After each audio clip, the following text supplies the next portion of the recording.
You're the funny one. The one who lightens the mood the second things get too quiet, too real, too heavy. People laugh. People relax around you completely.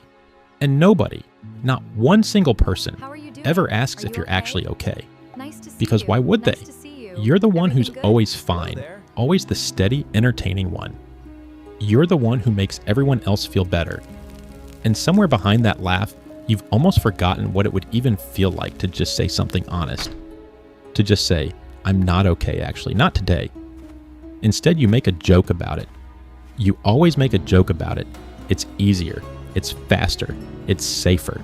But humor that hides pain isn't the same thing as humor that simply enjoys life. And underneath the timing, the wit, the perfect delivery, something quieter has been waiting. This is the psychology of people who mask depression with humor. And understanding why you do it might be the first honest thing you've let yourself see. Picture this. How are you doing? Someone asks how you're doing, in that specific tone that means they actually want to know. And before you can even think, a joke arrives first. Something self-deprecating, something clever, something that gets a laugh and moves the conversation forward away from the actual answer, which you never even considered saying out loud. You watch their face relax with relief. Good, they think. They're fine. You did that. You made them comfortable again, and somehow that comfort matters more than your own. Later that night, alone, the joke doesn't feel funny anymore. It just feels like a door you closed quickly before anyone could see what was actually on the other side. You've gotten remarkably good at this. Reading the exact moment a conversation turns serious and diffusing it instantly with perfect timing, like some kind of emotional bomb disposal expert. Except the bomb never actually gets defused. It just gets buried again, a little deeper each time, underneath one more joke that bought you one more day of not answering.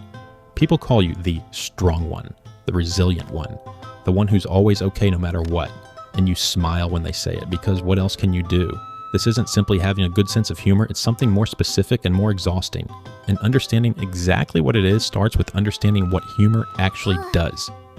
Psychologists sometimes call this humor as a defense mechanism, or more specifically, self-deprecating humor used defensively, using comedy not to express joy but to manage and hide real pain. This differs completely from healthy humor, which comes from genuine playfulness or connection. Defensive humor comes from a very different place, the urgent need to control how much others actually see. When you make the joke first, before anyone else can comment on your struggle, you control the narrative entirely. Nobody gets to ask deeper questions about a subject you've already closed with laughter. This creates a strange kind of safety. If everyone believes you're fine, nobody looks too closely. And if nobody looks too closely, you never have to reveal what's actually happening underneath. But there's a hidden cost embedded in this strategy. Every joke that deflects concern also deflects genuine connection. People laugh with you, but they rarely truly, deeply know you. Over time, this becomes your primary identity to others, the funny one. The one who's always entertaining, always upbeat. And once that identity solidifies, admitting real pain feels almost impossible because it would mean breaking a role everyone depends on and revealing a person nobody quite expected existed. So the humor continues, not because you're dishonest, but because honesty now feels like it would disappoint people who came to genuinely need your specific brand of relief. Here's what happens inside someone who develops this pattern early. At some point, expressing real sadness or struggle didn't get met with comfort. It got met with discomfort. Maybe sadness made people around you uncomfortable, anxious, or distant. Maybe there wasn't space in your environment for anyone's pain. So you learned, likely very young, that humor got a warmer response than honesty ever did. Laughter brought people closer. Sadness quietly made people pull away or grow tense. This taught your nervous system a very specific lesson. Pain is only acceptable here if it's wrapped in something entertaining first. So you became skilled, remarkably skilled, at repackaging real struggle into something palatable, something that could be laughed at rather than sat with, something requiring no one's discomfort but your own.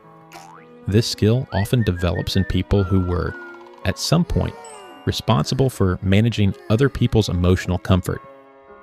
And here is the exhausting irony. The better you get at this skill, the more invisible your actual pain becomes.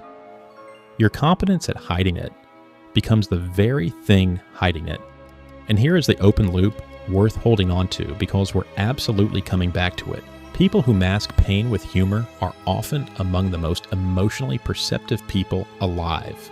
As adults, this pattern often means struggling to recognize your own sadness in real time because you've spent years converting it automatically into something else before fully feeling it.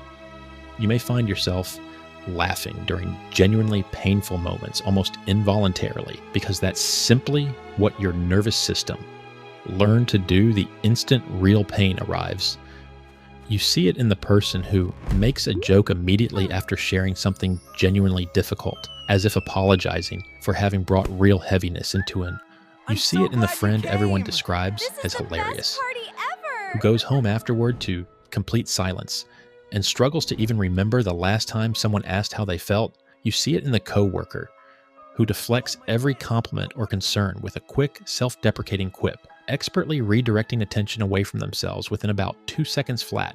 You see it in the person scrolling through old messages, noticing that every single time they mentioned struggling, they immediately followed it with haha or just kidding or don't worry. You see it in the one who cracks a joke during their own crisis, watching relief spread across everyone else's face, while their own crisis remains completely, entirely unaddressed underneath it. You see it in the person who feels a genuine flash of panic when someone says, "Seriously though, are you okay?" because the script for that question was never actually rehearsed. You see it in the friend group's designated clown who quietly wonders sometimes if anyone would notice or simply miss the jokes if they disappeared completely one day. You see it in the person whose humor gets sharper, quicker, more frequent, specifically during their hardest weeks, inversely proportional to how okay they actually are beneath the performance. And you see it in the specific loneliness of being surrounded by people who genuinely love your jokes and still feeling like no one has ever actually met the real you. This creates a particular kind of exhaustion, performing wellness convincingly enough that even you sometimes forget, for entire stretches of time, that you're performing anything at all. I promised we'd return to something important. People who mask pain with humor are often among the most emotionally perceptive people alive. Let's talk about exactly why that's true. Comedy, especially the kind used to manage a room's emotional temperature, requires reading people with remarkable precision. You have to sense discomfort before it fully forms and redirect it instantly. That skill isn't small. It requires genuine emotional intelligence, split-second timing, and deep attunement to what other people need in any given moment, often at real cost to yourself. You developed this ability because you were paying extraordinarily close attention to everyone around you, likely long before anyone was paying that same close attention back to you. The tragedy isn't that you're funny. The tragedy is that your gift for reading rooms became a tool for hiding, rather than a tool anyone ever used to truly find you.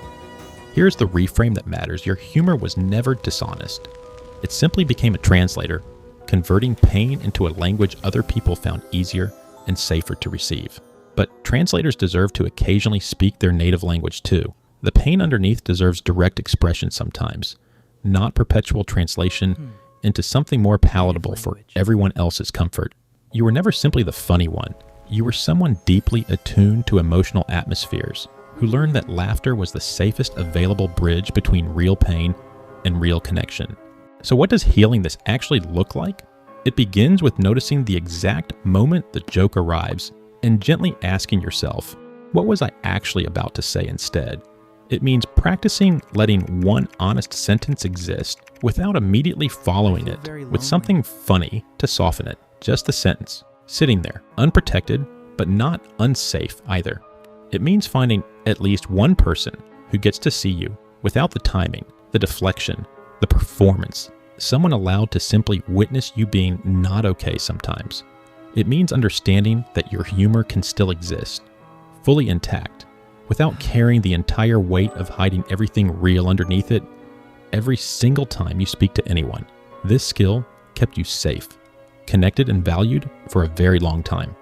It was clever, adaptive, and genuinely necessary ones, but you're allowed to occasionally set the joke down, because you were never required to be funny in order to be worth staying close to. You were always allowed to simply be honest. That was always enough too.